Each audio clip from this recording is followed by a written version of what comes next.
Alors la découverte, je dois la reconnaître, c'est un polar. La découverte, je dois à Bussy qui a écrit Un avion sans aile chez Presse de la Cité, qui était des révélations françaises du polar l'année dernière. Et il m'a envoyé ce livre en me disant il faut absolument que tu le lises.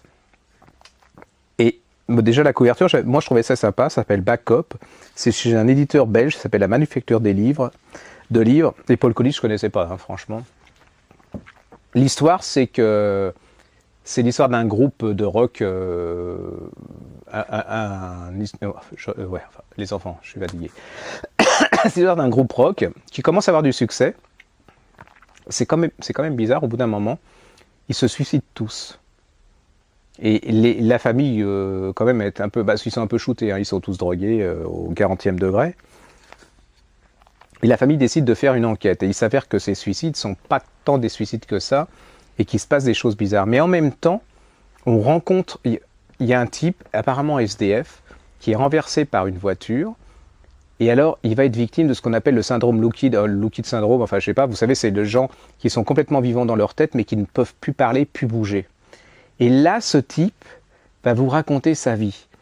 Problème, c'est est-ce que c'est lui qui a tué ces gens? Est-ce que lui est aussi une victime? Mais le truc du livre, c'est pas ça. C'est déjà, vous avez un suspense enfer, hein, parce que vous demandez qui a tué ces gens, parce que ils sont tous jetés de toit, voyez, donc.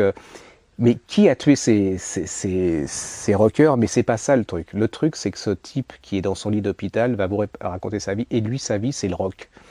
Et sa vie commence dans les années 60, quand il est tout petit, et qui commence à découvrir la musique de Chuck Berry. Et à travers ce livre, c'est toute l'histoire du rock jusqu'aux années 80. C'est-à-dire, vous allez parcourir Londres, Berlin, Paris. Et Londres, vous allez le Londres de swinging, ce qu'on appelle le swinging London, avec tous les grands, la Révolution, avec les Beatles et tout ça. C'est extraordinaire, les enfants. Alors, même si vous n'aimez pas la musique, en plus vous allez télécharger des tas de trucs, parce qu'ils vous parlent de musique que vous ne connaissez pas. Vous allez vous connaître. Il y a une bande-son là-dedans, c'est hallucinant. Ça, c'est une des grandes surprises de l'année. Et comme je trouve qu'il y a une école belge en ce moment qui est en train de vraiment nous donner des leçons. Là, c'est une bande-son. C'est-à-dire que c'est le premier polar qui est une bande-son incorporée, quoi. Vous avez un suspense d'enfer. Vous avez une bande-son extraordinaire. Vous avez une intrigue qui est super bien foutue. C'est bien écrit.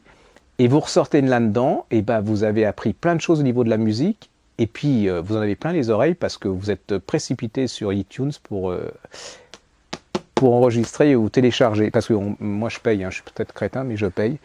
Donc voilà, c'est Paul Collis, ça s'appelle Backup, et c'est chez Manufacture de livres.